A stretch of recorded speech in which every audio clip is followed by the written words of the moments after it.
Barbados votes against the mighty U.S. on a United Nations vote relating to Jerusalem as the Israeli capital, despite threats of sanctions by President Trump. That's our top story in our Barbados Today morning news update for Friday, December the 22nd. I'm Emmanuel Joseph. Thanks for joining us. Barbados has joined a number of other CARICOM countries who have stood up to the United States President Donald Trump by voting in support of a United Nations resolution condemning his attempts to recognize Jerusalem as the capital of Israel. The resolution did not enjoy unanimous CARICOM support. However, the Friendly Stewart administration yesterday joined with more than 100 members of the world body in backing the non-binding measure that called on President Trump to reverse his decision on Jerusalem, even as Washington threatened action against countries that supported the resolution. Asked to explain why Barbados voted the way it did, Minister of Foreign Affairs Maxine McLean told Barbados Today last night that it came down to a matter of principle. Barbados voted in a way that is consistent with our position on the issue. We have always supported a two-state solution, a negotiated solution, and the position from our perspective, the decision does not facilitate that.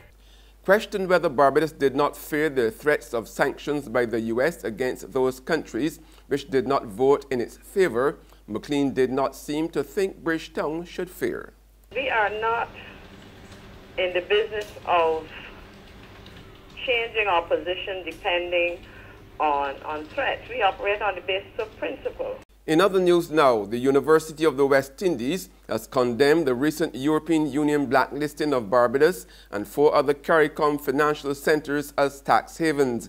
Also included on the EU blacklist, which was issued on December the 5th following 10 months of investigations by EU officials, are Grenada, St. Lucia and Trinidad and Tobago.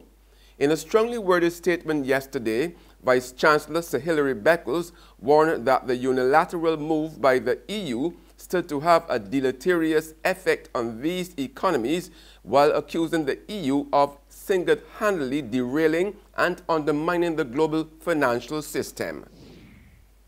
Commissioner of Police Tyrone Griffith is sending a strong warning to licensed gun owners that they must not feel so empowered by their weapons that they develop a false sense of security, particularly in light of the increased use of high-powered firearms by those committing crimes.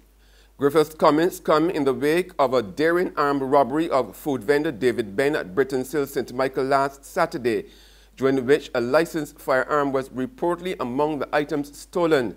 Speaking to media yesterday following a police walkthrough of Bridgetown, the top cop would not confirm the theft of the firearm on the grounds that the investigation was ongoing.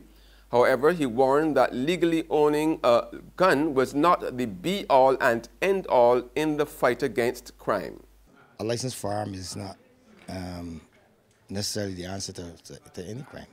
It can be of assistance in foiling crimes, but management of firearms are important. And if you have a firearm, and you still have to be aware of the surroundings, what the things that can happen. So if you are caught off guard, having a firearm really would not be to your benefit. So yes, firearms. Some people are deserving of having firearms, but firearms have to be managed, and it's not the all in to solving issues relating to crime.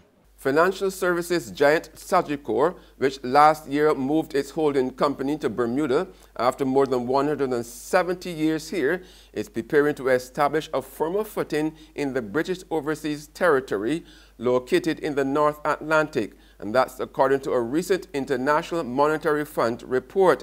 The draft report on an October 9th to 13th mission here at the invitation of the Financial Services Commission states that as a next step to the relocation of the holding company, Sagicor plans to establish a reinsurer in Bermuda to be supervised by regulators in that British territory. There's regional and international news after this short break. Be careful not to become distracted when laden down with bags, as this makes you an easy target. Ensure that your handbags or wallet is secure and keep your mobile phone out of sight. Resist the urge to broadcast that you are not going to be home. When the festivities are over, recycle your garbage and don't leave boxes in plain sight, for burglars will be on the lookout for top-of-the-range equipment worth breaking in for. Call 417-7233. G4S, securing your world.